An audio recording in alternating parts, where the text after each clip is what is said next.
ሴክስ ሱስ አለብሽ? አለብኛው።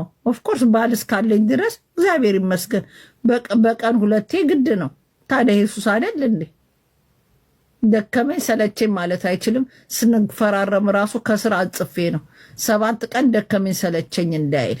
ያ ቢኮዝ ወንድም አይደለም ባል ብዬ ስተገባ ድረስ የባል ስራ ዋናው የማታና የቀን ጉዳይ መስራት የሚችል መርጬ ነው ያገባሁት እኔ።